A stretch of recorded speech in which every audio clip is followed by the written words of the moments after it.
সেই গাইছ আজি আমাৰ গাঁৱত আহিব ৰূপেশ্বৰৰ বিধায়ক নুৰুল ডাঙৰীয়া মানে আমাৰ গাঁৱত এখন বাঁহৰ সাঁকো আছে এই সাঁকোখনত দলং কাম আৰম্ভ হ'ব আৰু তাৰ কাৰণে ফিতা কাটিব আজি আমাৰ নুৰুল ডাঙৰীয়া মানে বহুত মানুহ ৰিপৰ্টাৰো আহিছে বহুত মানুহ মই আহিছোঁ তো মানে ইমান মানুহ হৈছে মানে 2-3 মানুহ হৈ গৈছে নুৰুল ডাঙৰীয়াৰ কাৰণে আৰু মানে এইখন সমষ্টি আমি আগতে দিন সমষ্টিত আছিলোঁ এতিয়া মানে আমি ৰূপী সমষ্টিত গুচি গৈছোঁ মানে নুৰুল ডাঙৰীয়াক আমি ভোট দিয়া নাই এনেই আমাৰ এনে দলংখনৰ কাম কৰি আছে আৰু নুৰুল ডাঙৰীয়া এই গাড়ীখনত আহিছে তো আপোনালোকক দেখাই দি আছোঁ তো বলক ভিডিঅ'টো এটা লাইক কৰি দিব শ্বেয়াৰ কৰিব কমেণ্ট কৰিব এই নুৰুল ডাঙৰীয়া আমি গৈছোঁ গাড়ীৰ পৰা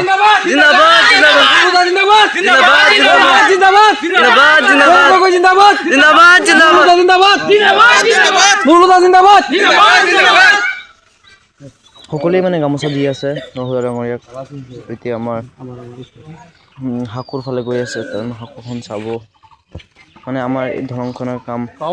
এই সপ্তাহতে আৰম্ভ হৈ যাব সেইকাৰণে নুৰুল ডাঙৰীয়াক ধন্যবাদ জ্ঞাপন কৰিছোঁ বহুত মানুহ আহিছে মানে এইখন ফিতা কাটিব তো ভিডিঅ'টো চাই থাকক আপোনালোক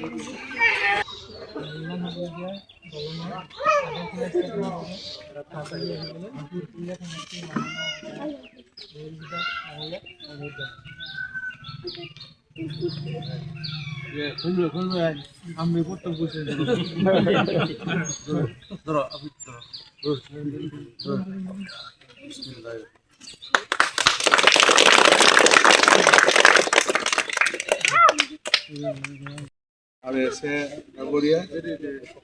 আমার ইয়াত উপস্থিত থাকা দুই আঞ্চলিক পঞ্চায়েতৰ সভাপতি ডাঙৰীয়া জিলা পৰিষদৰ সদস্য ডাঙৰীয়ানী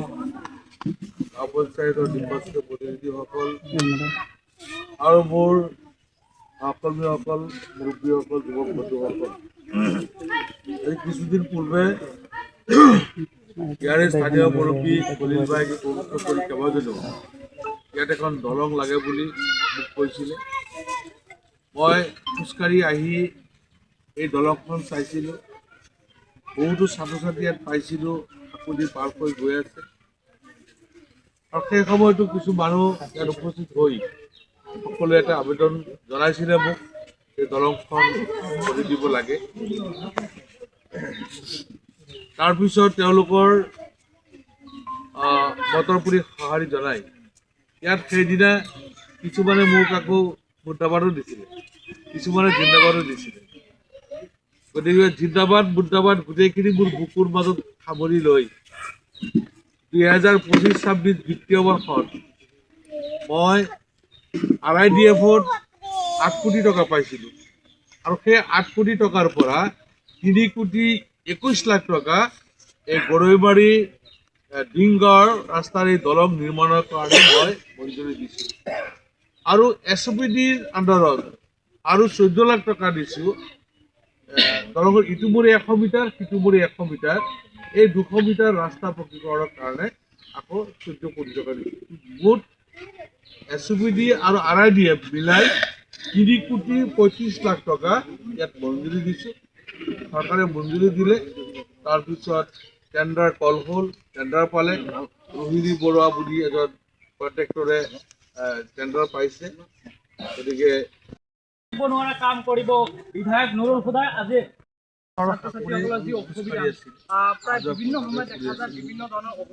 স্থানীয় মুৰব্বীসকলে ছাত্ৰসকলে মোক আবেদন কৰিলে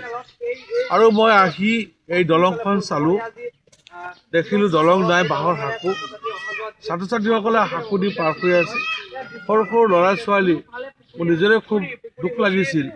যে সেই সময়ত যদি কোনোবা সৰু সৰু বাচ্চা স্কুললৈ অহা যোৱা কৰি আছে ভৰি পৰে জীৱনত শেষ হ'ব গতিকে মই ইয়াৰ পৰা যোৱাৰ পিছত যেতিয়া 2025-26 বিত্তীয় বৰ্ষত RIDF আঁচনিত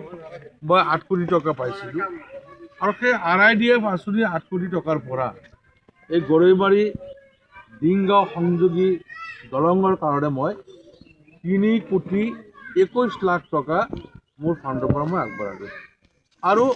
SOPDৰ আণ্ডাৰত দলঙৰ দুটা মূৰত সিটো মূৰত 100 মিটাৰ ইটো মূৰত 100 মিটাৰ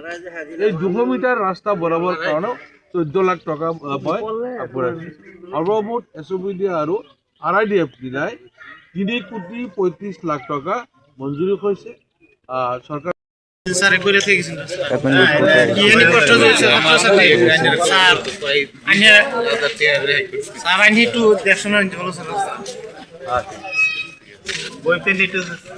না কি যাব স্যাৰ আপুনি মানে আমাৰ গাঁৱৰ বহুত ডাঙৰ সমস্যা সমাধান কৰিছে সেইকাৰণে আপোনাক বহুত ধন্যবাদ জ্ঞাপন কৰিছোঁ আৰু আমাৰ যিহেতু আমাৰ সমষ্টিত আপুনি নতুনকৈ আহিছে আমাৰ আহি আপুনি আপোনাক কোনো মানুহে ভোট দিয়া নাই আপুনি এনেই আমাৰ কামটো কৰি দিছে তেওঁ সকলো আমাৰ ৰাইজবাহী আপোনাক ধন্যবাদ জ্ঞাপন কৰিছে আৰু আমাৰ কামটো জলদি হ'বলৈ আপুনি চেষ্টা কৰিব ঠিক আছে ধন্যবাদ তোমালৈ পইচা থাকি তুমি পঢ়ি আছা না ষ্টুডেণ্ট কোন ক্লাছত পঢ়ি আছা ক্লাছ 10 খুব ভালকৈ মনোযোগেৰে পঢ়িবা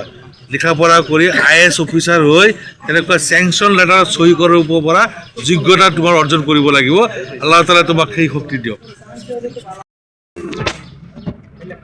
স্যাৰ আহিব ধন্যবাদ